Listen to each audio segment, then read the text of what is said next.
നമസ്കാരം, ഏവർക്കും ഒരിക്കൽ കൂടി ഹൈസ്കൂളിലേക്ക് സ്വാഗതം.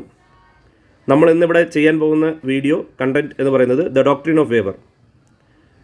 വിക്കാരിയസ് ലയബിലിറ്റിയുടെ വീഡിയോ മുമ്പ് ചെയ്തിരുന്നു. അത് കണ്ടിട്ട് പലരും ഡോക്ട്രിൻ ഓഫ് വേവറിൻ്റെ വീഡിയോയും കൂടെ ചെയ്യാൻ ആവശ്യപ്പെട്ടിരുന്നു. അതിൻ്റെ ഭാഗമായിട്ടാണ് ഞാൻ ഡോക്ട്രിൻ ഓഫ് വേവർ എന്നുള്ള വീഡിയോ ചെയ്യുന്നത്. ദ ഡോക്ട്രിൻ ഓഫ് വേവർ എന്ന് പറയുന്നത് നമുക്ക് വേവ് ചെയ്യുക, നമുക്കുണ്ടായിരുന്ന ഒരു അവകാശത്തെ അല്ലെങ്കിൽ നമുക്കുണ്ടായിരുന്ന ഒരു അവകാശവാദത്തെ നമ്മൾ വേണ്ടാന്ന് വെക്കുക എന്നുള്ളതാണ് ഡോക്ട്രിൻ ഓഫ് വേവർ കൊണ്ട് ഉദ്ദേശിക്കുന്നത്. This is a fundamental principle in Indian law that allows a party to voluntarily relinquish a right, privilege or claim. ഒരു റൈറ്റോ പ്രിവിലേജോ അല്ലെങ്കിൽ ക്ലെയിമോ എനിക്കുള്ള അവകാശവാദം ഞാൻ വോളണ്ടറിലി എൻ്റെ സ്വന്തം ഇഷ്ടപ്രകാരം ഞാൻ വേണ്ടാന്ന് വെക്കുന്ന ആ ഒരു ഇതിനെയാണ് നമ്മൾ എന്ത് പറയുന്നത്, ദ ഡോക്ട്രിൻ ഓഫ് വേവർ എന്ന് പറയുന്നത്. ഇതിനെ ലോ റെക്കഗ്നൈസ് ചെയ്യുന്നുണ്ട്. പല കോടതി ഉത്തരവുകൾ വരുമ്പോൾ അല്ലെങ്കിൽ ജഡ്ജ്മെൻറ്റ് വരുമ്പോൾ അവിടെ ഈ ഡോക്ട്രിൻ ഓഫ് വേവർ ആപ്ലിക്കബിൾ ആയതുകൊണ്ട് പലർക്കും പല ജഡ്ജ്മെൻറ്റിലും പല ആനുകൂല്യങ്ങൾ കിട്ടിയിട്ടുണ്ട്. നമുക്കത് കാണാം, കേസ് ലോയിൽ കാണാം. It can be expressed or implied. ഈ ഡോക്ട്രിൻ ഓഫ് വേവർ എന്ന് പറയുന്നത് അല്ലെങ്കിൽ ഈ നമ്മളെന്ത് പറയുന്നത് voluntary relinquishment of right, privilege or claim എന്ന് പറയുന്നത് it can be implied or expressed, അല്ലേ? എക്സ്പ്രസ് എന്ന് വെച്ചാൽ ഇൻ റൈറ്റിങ്ങിലാവാം അല്ലെങ്കിൽ ഇൻ വേർഡ്സ് ആവാം. ഇംപ്ലൈഡ് എന്ന് പറഞ്ഞാൽ നമുക്ക് എന്താ പറയുക, നമ്മുടെ ആക്ട് കൊണ്ടോ കണ്ടക്ട് കൊണ്ടോ അതങ്ങനെ തോന്നിപ്പിക്കാം. And applies across various legal field.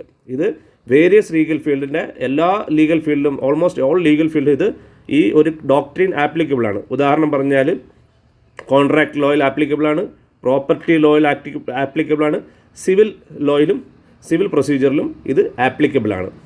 Okay, എങ്ങനെ ആപ്ലിക്കബിളാണെന്നുള്ളത് നമുക്ക് മുമ്പോട്ട് പോകുമ്പോൾ കാണാം. ഇനി ഇതിനകത്ത് നമുക്ക് എക്സ്പ്രസ് വേവർ ഉണ്ട്. നമ്മൾ നേരത്തെ പറഞ്ഞ ടൈപ്സ് ഓഫ് വേവർ നമുക്ക് എക്സ്പ്രസ് ചെയ്യാമെന്ന് പറഞ്ഞു.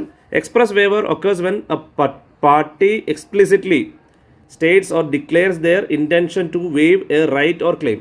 ഒരു റൈറ്റോ അല്ലെങ്കിൽ ക്ലെയിമോ ഞാൻ വേണ്ട എന്ന് തിരസ്കരിക്കുന്നു, എനിക്ക് വേണ്ട എന്ന് ഞാൻ വാക്കാൽ കൊണ്ടോ അല്ലെങ്കിൽ ഓറലി അല്ലെങ്കിൽ എന്ത് ചെയ്യണം, റിട്ടേണിൽ കൊടുക്കുന്നതിനാണ് നമ്മൾ എക്സ്പ്രസ് എന്ന് പറയുന്നത്. It can be done through written or oral communication where the party expressly states that they are giving up a particular right. ഒരു റൈറ്റ് വേണ്ടാന്ന് വെച്ച് അവൻ സ്വന്തം ഇഷ്ടപ്രകാരം അത് എഴുതിയോ അല്ലെങ്കിൽ വാക്കാലോ പറയുന്നതാണ്, എനിക്കിത് വേണ്ട, അല്ലെങ്കിൽ എനിക്ക് ഈ അവകാശം അല്ലെങ്കിൽ എനിക്ക് ഈ കിട്ടുന്ന ക്ലെയിം എനിക്ക് വേണ്ട, ഞാനിത് ഉപേക്ഷിക്കാൻ തയ്യാറാണ് എന്ന് പറയുന്നതിനാണ് എക്സ്പ്രസ് വേവർ എന്ന് പറയുന്നത്.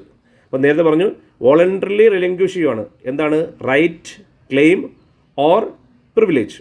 അതെങ്ങനെ ചെയ്യാൻ പറ്റും? Expressed or implied. അപ്പോൾ അതാണ് ഫസ്റ്റ് എക്സ്പ്രസ് വേവറാണ്. രണ്ടാമത് ഇംപ്ലൈഡ് വേവർ. ഇംപ്ലൈഡ് വേവർ ഞാൻ നേരത്തെ പറഞ്ഞു എന്താണ്, നമ്മുടെ ആക്ട് കൊണ്ടോ. ഇംപ്ലൈഡ് വേവർ ഓക്കേഴ്സ് പിന്നെ പാർട്ടി ആക്ഷൻ ഓർ കണ്ടക്ട്. ഒരു ആക്ഷനോ നമ്മുടെ ആ ഒരു സംഭവത്തിനോടുള്ള നമ്മുടെ റിയാക്ഷൻ ഓർ ആക്ഷൻ അല്ലെങ്കിൽ കണ്ടക്ട്, നമ്മുടെ സ്വഭാവം, അതിനോടുള്ള നമ്മുടെ ആ ഒരു ബോഡി ലാംഗ്വേജ് നമുക്ക് പറയാം. Imply that their intention to waive a right even though they may not have explicitly stated it. പറഞ്ഞില്ല, പക്ഷേ നമുക്കിപ്പം ഒരുത്തൻ ഒരു പെണ്ണിന് ഇഷ്ടമാണെന്ന് പറഞ്ഞ് പുറകെ നടക്കുന്നു. അപ്പം ഒരു പൂ കൊടുക്കാൻ ശ്രമിക്കുന്നു, ആ പൂ വാങ്ങുന്നില്ല, മുഖം കാണിച്ചിട്ട് പോവുകയാണ്. അവിടെ ഇഷ്ടമല്ല എന്ന് പറയുന്നില്ല, പക്ഷേ അവിടെ എന്താണ്, അവിടാണ് ഈ എന്താ പറയുക നമ്മൾ ഇംപ്ലൈഡ് എന്ന് പറയുന്നത്. ഇംപ്ലൈഡ് അത് മനസ്സിലായിക്കോണം. മോന്ത കാണിച്ചിട്ട് പോവുകയാണ് എന്നർത്ഥം ഇഷ്ടമല്ല എന്ന് പറയും. ഇഷ്ടമല്ല എന്ന് പറയുന്നില്ല, പക്ഷേ എന്നാലും അവിടെ ആ ഒരു മോന്ത കാണിക്കലിലൂടെ നമുക്ക് മനസ്സിലായിക്കോണം ഇഷ്ടമല്ല എന്നുള്ളത്. അപ്പോൾ അതേമാതിരി തന്നെയാണ് ഇവിടെ വേവ് ചെയ്യുകയാണെന്നുള്ളത് പറയുന്നില്ല അല്ലെങ്കിൽ എഴുതി തരുന്നില്ല, പക്ഷേ ആ സ്വഭാവം വെച്ചിട്ട് ഇത് വേണ്ട, എനിക്ക് വേണ്ട, ഞാനിത് കളഞ്ഞു, ഞാനിത് ഉപേക്ഷിച്ചു എന്നുള്ളത് നമുക്ക് അവരുടെ ആക്ട് കൊണ്ട് നമുക്ക് ബോധ്യപ്പെടും. Implied waiver can be inferred from the circumstances surrounding the parties conduct. പാർട്ടീസിൻ്റെ കണ്ടക്ട്, അവൻ്റെ ആ സ്വഭാവം അല്ലെങ്കിൽ അവൻ്റെ ആ ഒരു രീതികൾ കൊണ്ട് നമുക്ക് കാര്യം മനസ്സിലാക്കാൻ പറ്റും. Conduct consulting waiver. അഗെയിൻ അടുത്ത കണ്ടക്ട് കൺസൾട്ടിങ് വേവർ എന്ന് വെച്ച് കഴിഞ്ഞാൽ ഈ നമ്മുടെ കണ്ടക്ട്, നമ്മുടെ ആക്ടിവിറ്റീസ്, നമ്മുടെ ആക്ട്സ് എന്താണ്, waiver can be establish through parties conduct such as consistently acting in a manner inconsistent with the exercise of a particular right or accusing to a certain conditions. ഇപ്പം ഒരാൾ നമ്മൾ കസേര അവിടെ ഒഴിഞ്ഞെടുപ്പുണ്ട്, എന്നിട്ട് അയാൾ ഇരിക്കുന്നില്ല. അപ്പോൾ അയാൾക്ക് ഇരിക്കാൻ താല്പര്യമില്ല, കസേര അവിടെ ഒഴിഞ്ഞെടുക്കുവാണ്, അല്ലേ? അപ്പോൾ അയാളുടെ കണ്ടക്ട് എന്താ പറയുന്നത്, അയാൾക്ക് ഇരിക്കാൻ, ആ കസേരയിൽ ഇരിക്കാൻ താല്പര്യമില്ല എന്നാണ് കാണിക്കുന്നത്. നമ്മൾ പലപ്പോഴും പറയുന്നുണ്ട് ഇരിക്കും, പക്ഷേ അയാൾ ഇരിക്കുന്നില്ല എന്ന് പറയുന്നുമില്ല, പക്ഷേ അവിടെ ഇരിക്കുന്നുമില്ല. അപ്പോൾ അയാളവിടെ നിൽക്കാനാണ് അയാൾക്ക് താല്പര്യം. അപ്പോൾ അയാൾക്ക് അവിടെ ഇരിക്കാനുള്ള ആ ഒരു അവകാശം അല്ലെങ്കിൽ റൈറ്റ് അല്ലെങ്കിൽ അത് അയാൾ ഉപയോഗിക്കുന്നില്ല. അതുകൊണ്ട് നമ്മൾ മനസ്സിലാക്കേണ്ടത്. സോ ഇവിടെ കണ്ടക്റ്റാണ് എന്ത് ചെയ്യുന്നത്, കണ്ടത് വെച്ചാൽ നമ്മുടെ നമ്മുടെ അപ്പോഴത്തുള്ള ആക്ട് അല്ലെങ്കിൽ നമ്മുടെ ആക്ടിങ്, നമ്മുടെ അപ്പുറത്തുള്ള ആ ഒരു രീതി വെച്ച്, നമ്മുടെ മുഖഭാവം അല്ലെങ്കിൽ നമ്മുടെ ഒരു റിയാക്ഷനൊക്കെ വെച്ചിട്ട് നമുക്ക് എന്ത് ചെയ്യാൻ പറ്റും, അതിനെയാണ് നമ്മൾ എന്ത് ചെയ്യുന്നത് കണ്ടക്ട് കൺസൾട്ടിങ് വേവർ എന്ന് പറയുന്നത്. ഇനി വേവർ ഇൻ കോൺട്രാക്ട് ലോ എങ്ങനെയാണ്? കോൺട്രാക്ട് ലോയിൽ വേവർ. ഇപ്പോൾ കോൺട്രാക്ട് ലോയിൽ നമ്മൾ waiver in contract law waiver often arises in the context of contractual rights. നമുക്ക് കുറച്ച് കോൺട്രാക്ച്വൽ റൈറ്റ്സ് ആൻഡ് ഒബ്ലിഗേഷൻസ് ഉണ്ട്. അപ്പം നമുക്ക് ആ റൈറ്റ്സ് നമ്മൾ ക്ലെയിം ചെയ്തില്ലെങ്കിൽ ഒരു ടൈമുണ്ട്, ആ ടൈമിനുള്ളിൽ നമ്മൾ ക്ലെയിം ചെയ്തില്ലെങ്കിൽ അതിൻ്റെ അടുത്ത് എന്താണ്, നമുക്ക് ആ റൈറ്റ് വേണ്ടതാണ്. ഇപ്പോൾ ഉദാഹരണം പറഞ്ഞാൽ failure to enforce a contractual provision within a specified time frame may constitute a waiver of that provision. ഇപ്പോൾ ഉദാഹരണം, നമുക്ക് ഒരു റൈറ്റ് ഉണ്ട്, കോൺട്രാക്ച്വൽ റൈറ്റ് ആണ്, പക്ഷേ അതിനകത്ത് പറയുന്നുണ്ട് 30-ാം തീയതിക്കുള്ളിൽ നിങ്ങളിത് വന്ന് വാങ്ങിക്കൊണ്ട് പോകണം എന്ന് പറഞ്ഞ് ഒരു കോൺട്രാക്ട് ചെയ്തു. നമ്മൾ 30-ാം തീയതിക്കുള്ളിൽ വന്നില്ല എങ്കിൽ അതിൻ്റെ അർത്ഥം നമുക്ക് അത് വേണ്ടാന്നാണ്. അല്ലെങ്കിൽ നമ്മൾ വിളിച്ചെങ്കിലും അറിയിക്കണം, എനിക്ക് 30-ാം തീയതി വരാൻ പറ്റില്ല, ഇന്ന ഒരു കണ്ടീഷൻ ഉണ്ടായതുകൊണ്ട്, അപ്പോൾ നമുക്കത് എക്സ്റ്റെൻഡ് ചെയ്യണമെന്ന് പറഞ്ഞാൽ അത് വേറെ കേസ്. പക്ഷേ പറയുന്നുമില്ല, വരുന്നതുമില്ല, വാങ്ങുന്നതുമില്ല. ഇപ്പോൾ ഒരു അഡ്വാൻസ് കൊടുത്തു, ഒരു ടോക്കൺ കൊടുത്തു, ഒരു സാധനത്തിൻ്റെ ഒരു ടോക്കൺ കൊടുത്തിട്ട് പാർട്ടിയെ തിരക്കിപ്പോയി, 30-ാം തീയതിക്കുള്ളിൽ വന്ന് സാധനം വാങ്ങി ബാക്കി മൊത്തം തുകയും കൊടുത്ത്, ഇപ്പോൾ ഒരു 2% കൊടുത്ത് ബാക്കി 98% കൊടുത്തിട്ട് വാങ്ങിച്ചോളാം എന്ന് പറഞ്ഞിട്ടാണ് പോകുന്നത്. ഈ 2% ടോക്കൺ അഡ്വാൻസ് ആണ് കൊടുത്തേക്കുന്നത്. ഈ കറക്റ്റ് 30-ാം തീയതി വന്നില്ലെങ്കിൽ പിന്നെ പൈസ കൊണ്ടുവന്നിട്ട് കാര്യമില്ല. കാരണം അവിടെ ആ ഒരു എഗ്രിമെൻ്റ് അവിടെ ലാപ്സായി, അല്ലെങ്കിൽ അവിടെ ഒരു വേവ് ഓഫ് ആയി, അതിന് കിട്ടിയിട്ട് കാര്യമില്ല, വേറെ ആൾക്ക് വേണമെങ്കിൽ കൊടുക്കാം. അപ്പം ആ ഒരു എഗ്രിമെൻറ്റ് നിൽക്കുന്ന എവിടെയാണ്, ആ ഒരു ടൈം ഫ്രെയിമിനുള്ളിൽ വന്ന് ആ റൈറ്റിനെ അയാൾ എന്ത് ചെയ്യണം, ഉപയോഗിച്ചോണം. അതുകൊള്ളാം. അപ്പോൾ അവിടെ കോൺട്രാക്ച്വൽ റൈറ്റിൽ വേവർ നമ്മൾ ചെയ്യുന്നു. അതാണ് example, a failure to enforce a contractual provision within a specified time frame may constitute a waiver. Waiver in civil procedure. Civil procedure എങ്ങനെയാണെന്ന് വെച്ചാൽ, waiver may occur when a party fails to raise a particular objection or defence at an appropriate stage of litigation. ഇപ്പോൾ litigation നമുക്ക് ചില rights enforce ചെയ്യാൻ, നമ്മൾ civil law case നടന്നു വരുമ്പോൾ നമുക്ക് ചില റൈറ്റ്സ് എൻഫോഴ്സ് ചെയ്യാനുള്ള ഒരു അവകാശം ഉണ്ടാവും. ചിലപ്പോൾ നമുക്ക് ചില ക്ലെയിമുകൾ നടത്താനുള്ള, ഇത്ര ദിവസത്തിനുള്ളിൽ അതിനെതിരെ നമുക്ക് എന്ത് ചെയ്യണം, നമുക്ക് ഫയൽ ചെയ്യണം എന്ന് പറയുമ്പോൾ നമ്മൾ ആ സമയത്തിനുള്ളിൽ ഫയൽ ചെയ്തില്ലെങ്കിൽ നമ്മൾ ആ റൈറ്റ് നമ്മളവിടെ ലൂസ് ചെയ്യുവാണ്, വേവ് ഓഫ് ചെയ്യുവാണ്. ഇപ്പോൾ എനിക്ക് അപ്പീലിന് പോകാനുള്ള സമയം തന്നിട്ടുണ്ട്. ഒരു കേസ് വന്നു, അതിൻ്റെ ജഡ്ജ്മെൻറ്റ് വന്നു, കീഴ്ക്കോടതിയിൽ നിന്നും മേൽക്കോടതിയിലേക്ക് എനിക്ക് അപ്പീൽ ചെയ്യാൻ സമയമുണ്ട്. എനിക്ക് എപ്പോഴെങ്കിലും പോയി അപ്പീൽ ചെയ്യാൻ പറ്റത്തില്ലല്ലോ. അപ്പോൾ ഞാനത് കറക്റ്റ് സമയത്തിന് അപ്പീൽ ചെയ്തെങ്കിൽ എനിക്ക് താല്പര്യമില്ലെന്നാണ് അർത്ഥം. അപ്പോൾ അതെൻ്റെ ഡോക്ട്രിൻ ഓഫ് ഫേവറിൽ അത് വരും. അപ്പോൾ എതിർകക്ഷി അതിനെ ആ രീതിയിൽ കണ്ടുകൊണ്ട് അയാളുടെ കാര്യങ്ങൾ മുമ്പോട്ട് പോകും. പിന്നെ നമുക്ക് പോയിട്ട് അതിനകത്ത് അവകാശപ്പെടാൻ പറ്റത്തില്ല. കാരണം അപ്പോൾ അവർ പറയും, ഞങ്ങൾ ഈ ഡോക്ട്രിൻ ഓഫ് ഫേവർ ഉപയോഗിച്ച് ഞങ്ങൾ മുമ്പോട്ട് ഞങ്ങളുടെ കാര്യങ്ങളിലേക്ക് പോയി, എപ്പോഴെങ്കിലും വന്ന് ചോദിക്കുമ്പോൾ നമുക്ക് ചെയ്യാൻ പറ്റില്ല, കാരണം ഞങ്ങൾക്ക് അത് ഭയങ്കര ലോസ് ഉണ്ടാക്കുമെന്ന് പറയും. Failure to timely raise objection defence may result in waiver. Okay, ഞാൻ പറഞ്ഞത്. ഇനി എക്സാമ്പിൾ കേസ് ലോസ് ഉണ്ട്. നമുക്ക് ഈ ഒരു കേസിൽ നമുക്ക് കേസ് ലോസ് എന്ന് പറയുന്നത് Union of India versus Godfrey Phillips India Limited. അതിനകത്തെന്ന് വെച്ച് കഴിഞ്ഞാൽ ഇംപ്ലൈഡ് ആർബിട്രേഷൻ പ്രൊസീഡിങ്സിലായിരുന്നു. ആർബിട്രേഷൻ പ്രൊസീഡിങ്സിൻ്റെ ജഡ്ജ്മെൻറ്റ്, അതിൻ്റെ ഒരു ഫൈനൽ ജഡ്ജ്മെൻറ്റ് വന്നു, അല്ലെങ്കിൽ ഫൈനലായിട്ടുള്ള അതിൻ്റെ ഒരു എന്താ പറയുന്നത് ആർബിട്രറി അവാർഡ് വന്നു. അതിനുശേഷം ഇതിനെതിരെ അവർ കോടതിയിൽ പോയി ഫയൽ ചെയ്തു, ഇതിനെതിരെ ഫയൽ ചെയ്തു. അപ്പം ഈ പറയുന്ന company Godfrey Phillips Limited company പറഞ്ഞു, ഇതിങ്ങനെ ആർബിട്രേഷനിൽ അവർ വന്നു, ഇതുവരെയ്ക്ക് അവർക്കൊരു ഒബ്ജക്ഷനും ഇല്ലായിരുന്നു, അതിനകത്തൊരു പരാതിയില്ലായിരുന്നു. ഇതിൻ്റെ ഫൈനൽ അവാർഡ് ചെയ്തപ്പോഴാണ് അവർക്ക് പരാതി, അതൊരിക്കലും അംഗീകരിക്കാൻ പറ്റത്തില്ലെന്ന് പറഞ്ഞു. കാരണം ആർബിട്രേഷനിൽ അവർ പങ്കെടുത്തപ്പോൾ അവർക്ക് ഉന്നയിക്കാൻ പറ്റുന്ന ഒബ്ജക്ഷൻസ് ആയിരുന്നു അതെല്ലാം. അപ്പോൾ ആ യൂണിയൻ ഓഫ് ഇന്ത്യയുടെ തന്നെയാണ്. അപ്പോൾ അത് അന്ന് ഇത് ചെയ്യാതെ ഇന്ന് ഇത് കൊണ്ട് ഫയൽ ചെയ്യുന്നത് ദുരുദ്ദേശപരമാണ്. അത് ഒരിക്കലും അവരുടെ അവകാശത്തെ അവിടെ കളഞ്ഞു കഴിഞ്ഞു. അവർ അന്ന് ആർബിട്രേഷനിൽ കണ്ടിന്യൂ ചെയ്തപ്പോൾ തന്നെ, അല്ലെങ്കിൽ അവാർഡ് വരെ അവർ ഇതിൽ ആക്റ്റീവ്ലി പാർട്ടിസിപ്പേറ്റ് ചെയ്ത് തന്നെ അവരുടെ അവകാശം അവർ വേവ് ഓഫ് ചെയ്ത് കഴിഞ്ഞു. അതുകൊണ്ട് ഇനി അതിന് കൊടുക്കാൻ പാടില്ല എന്നുള്ള ഒരു അപ്പീൽ ഇവർ കൊടുത്തു, അല്ലെങ്കിൽ ആ അപ്പീലിനെതിരെ ഇവർ ഫയൽ ചെയ്തു, പെറ്റീഷൻ ഫയൽ ചെയ്തു, അതിനെ അംഗീകരിച്ചു. രണ്ടാമത് ICC bank versus Prakash Kaur. ഇതും ലോൺ റിക്കവറി പ്രൊസീഡിങ്ങിൽ പാർഷ്യൽ പേയ്മെൻറ്റ് അടയ്ക്കുന്നുണ്ട്. ഈ പാർഷ്യൽ പേയ്മെൻറ്റ് അടയ്ക്കുമ്പോൾ പിന്നെ അതിന് പാർഷ്യൽ പേയ്മെൻറ്റ് മേടിച്ചിട്ട് പിന്നെ ഫുൾ ലോൺ റിക്കവറിക്ക് വേണ്ടി ബാങ്ക് പോകുമ്പോൾ ഇവർ കൊണ്ടുപോയിട്ട് ഈ ഫയൽ ചെയ്യുന്നു. അതായത് ഞങ്ങൾക്ക് പാർഷ്യൽ പേയ്മെൻറ്റ് പറഞ്ഞതെന്ന് വെച്ചാൽ ഫുൾ പേയ്മെൻറ്റ് പറ്റാത്തതുകൊണ്ട് ഇവർ ഫൈനൽ ഒരു ക്ലോസിംഗ് ഉണ്ടല്ലോ, ഒരു പാർഷ്യൽ പേയ്മെൻറ്റ് വാങ്ങിച്ചിട്ട് ഒക്കുന്ന നിങ്ങൾ അടച്ച് നമുക്ക് ലോൺ ക്ലോസ് ചെയ്യാമെന്ന് പറയും. അങ്ങനെ വന്ന് അവരെ കൊണ്ട് ഒക്കുന്ന അടപ്പിച്ചതിന് ശേഷം പിന്നെ കേസ് ഫയൽ ചെയ്തപ്പം പറഞ്ഞ് പറ്റത്തില്ലെന്ന് പറഞ്ഞ് കോടതിയിൽ പോയി. കോടതി അവർക്ക് അനുകൂലമായിട്ട് വിധി ചെയ്തു. അതായത് നിങ്ങൾ പാർഷ്യലി പേയ്മെൻറ്റ് മേടിച്ചതിൻ്റെ അർത്ഥം നിങ്ങൾക്ക് ഫുൾ പേയ്മെൻറ്റ് വേണ്ട എന്നുള്ളതാണ്. നിങ്ങൾ അവിടെ ബാക്കിയുള്ള പേയ്മെൻറ്റ് വേവ് ഓഫ് ചെയ്തുകൊണ്ടാണ് നിങ്ങൾ അവരെ കൊണ്ട് പാർഷ്യലി അടപ്പിച്ചത്. അതുകൊണ്ട് ഇനി ഫുൾ പേയ്മെൻറ്റ് മേടിക്കാൻ, ഫുൾ ലോൺ റിക്കവർ ചെയ്യാൻ പറ്റത്തില്ല എന്നുള്ള കോടതി വിധി വന്നു. ഇത് ICICI Bank Limited versus Prakash Kaur 2006 വെർഡിക്റ്റാണ്. എനിക്കൊന്നത് മുംബൈ കോർട്ടിൻ്റെ ആണെന്ന് തോന്നുന്നത്.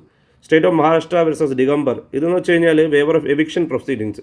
സർക്കാരിൻ്റെ പ്രോപ്പർട്ടിയിൽ ഇയാൾ താമസിക്കുമായിരുന്നു, കൃത്യമായിട്ടും വാടക അടച്ചുകൊണ്ടിരിക്കുമായിരുന്നു. ഇടയ്ക്ക് വാടക അടയ്ക്കാൻ പറ്റിയപ്പോഴത്തേക്ക് ഇയാൾക്കെതിരെ എവിക്ഷൻ കൊടുത്തു, എവിക്ഷൻ നോട്ടീസ് ഇഷ്യൂ ചെയ്തു. ഇയാൾ കൊണ്ടുപോയിട്ട് കോടതിയിൽ ഫയൽ ചെയ്തു. അതായത് ഞാൻ നിരന്തരം ഇവർക്ക് വാടക അടച്ചുകൊണ്ടിരിക്കുകയാണ്, ഇടയ്ക്ക് വെച്ചൊരു ഇത് പറ്റിപ്പോയി, എന്നാലും ഞാനിപ്പോൾ അടച്ചുകൊണ്ടിരിക്കുന്നുണ്ട്.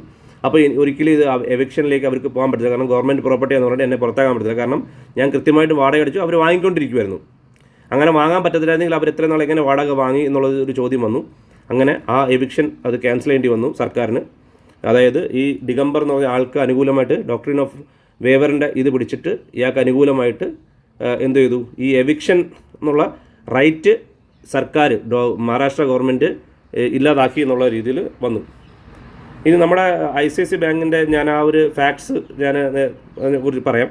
In this case ICICI bank filed a suit against the respondent Prakash Kaur. Sorry, ഇത് പഞ്ചാബിലെ കേസാണ്. Recovery of a loan amount. The respondent raised a defense that the bank had waived its right to recover the loan amount by accepting the partial payment from her without any objection. So ഞാൻ നേരത്തെ പറഞ്ഞ തന്നെ, അപ്പം ഇവിടെ ഈ കേസിൽ partial payment വാങ്ങിയത് വഴി അവർ ഫുൾ ലോൺ റിക്കവറി എമൗണ്ട് വേണ്ട എന്ന് അവർ വേവ് ഓഫ് ചെയ്തതാണെന്ന് ഇയാൾ വാദിച്ചു.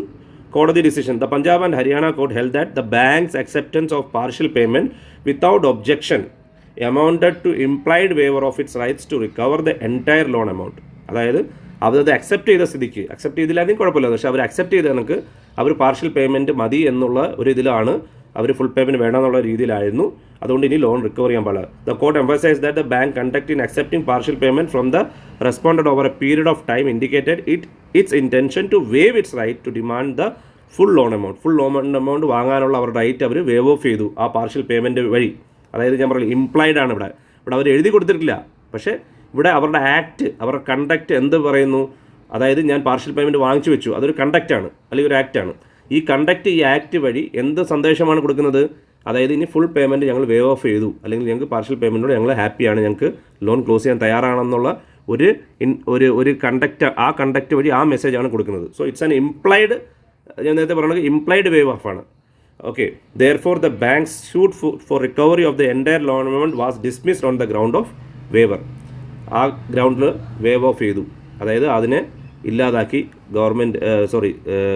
കോടതി പറഞ്ഞു ആ ലോൺ റിക്കവറി ആയിട്ട് നിങ്ങൾക്ക് ഇനി മുമ്പോട്ട് പോകാൻ പറ്റത്തില്ലെന്ന്. The doctrine of waiver plays a significant role in Indian law, allowing parties to voluntarily relinquish the rights or claim. It can be expressed or implied and applies across the various legal fields, shaping the outcome of legal disputes and proceedings. നമ്മളിപ്പോൾ നേരത്തെ 2-3 case loss പറഞ്ഞു, അത് വെച്ച് തന്നെ ഇതിൻ്റെ ഒരു impact എന്താണ് എന്നുള്ളത് നമുക്ക് മനസ്സിലായിട്ടുണ്ടാവും. സോ ഇതിനകത്ത് നമ്മൾ ആസ് എ ലോ സ്റ്റുഡൻറ്റ് നിങ്ങൾക്ക് ഓർത്തിരിക്കേണ്ട പോയിന്റ്സ് വെച്ചാൽ വോളണ്ടറിലി റിലിംഗ്വിഷ് ആയിരിക്കണം. Voluntary relinquish what right, okay, claim or എന്താണ് റൈറ്റ്, ക്ലെയിം ഓർ പ്രിവിലേജ്. നമുക്ക് വോളണ്ടറി റിലിംഗ്വിഷ് ചെയ്യുന്ന ആ ഒരു പ്രോസസ്സാണ് ഡോക്ട്രിൻ ഓഫ് വേവർ എന്ന് പറയുന്നത്. അത് ഒരു point. 2, it can be expressed or implied.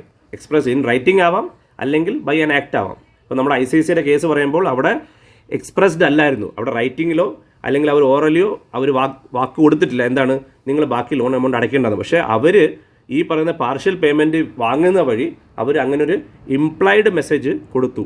അപ്പോൾ അവർ പിന്നെ ഫുൾ ലോൺ റിക്കവറിക്ക് പോയപ്പോഴത്തേക്ക് ഈ ഒരു പാർഷ്യൽ പേയ്മെൻറ്റ് ഞങ്ങളുടെ ഇത് വാങ്ങി ലോൺ ക്ലോസ് ചെയ്യുക എന്നുള്ളൊരു ധ്വനി ഞങ്ങൾക്ക് തന്നു, അല്ലെങ്കിൽ ഞങ്ങൾക്ക് അങ്ങനെ ഒരു ഇമ്പാക്റ്റാണ് തന്നത്, ഒരു ഇംപ്രഷനാണ് തന്നത്. അതിൻ്റെ ഭാഗമായിട്ട് ഞങ്ങൾ ലോൺ ക്ലോസ് ആയെന്ന് വിചാരിച്ചു. ഇപ്പോൾ അവർ ഫുൾ ലോണിന് വേണ്ടി അവർ ചോദിക്കുന്നു എന്നുള്ള രീതിയിൽ വന്നപ്പം ആ ഒരു സംഭവം ഡോക്ട്രിൻ ഓഫ് വേവർ ഉപയോഗിച്ച് കോടതി ഇവർക്ക് അനുകൂലമായിട്ട് വിധി വന്നു. ഇതാണ് ഡോക്ട്രിൻ ഓഫ് വേവറിനെ കുറിച്ച്. ഐ ഹോപ്പ് പോയിൻറ്റ്സ് ഒക്കെ നിങ്ങൾക്ക് മനസ്സിലായെന്ന് വിശ്വസിക്കുന്നു. വീഡിയോ ഇഷ്ടപ്പെട്ടെങ്കിൽ ലൈക്ക് ചെയ്യുക, കമൻറ്റ് ചെയ്യുക, ഫ്രണ്ട്സുമായിട്ട് ഷെയർ ചെയ്യുക. ഇനിയും വേറെ ടോപ്പിക്സിനെ കുറിച്ച് അറിയണമെങ്കിൽ തീർച്ചയായിട്ടും കമൻറ്റായിട്ട് അറിയിക്കുക. ഞാൻ പരമാവധി വീഡിയോ ചെയ്യാൻ ശ്രമിക്കാം. Thank you for watching I school.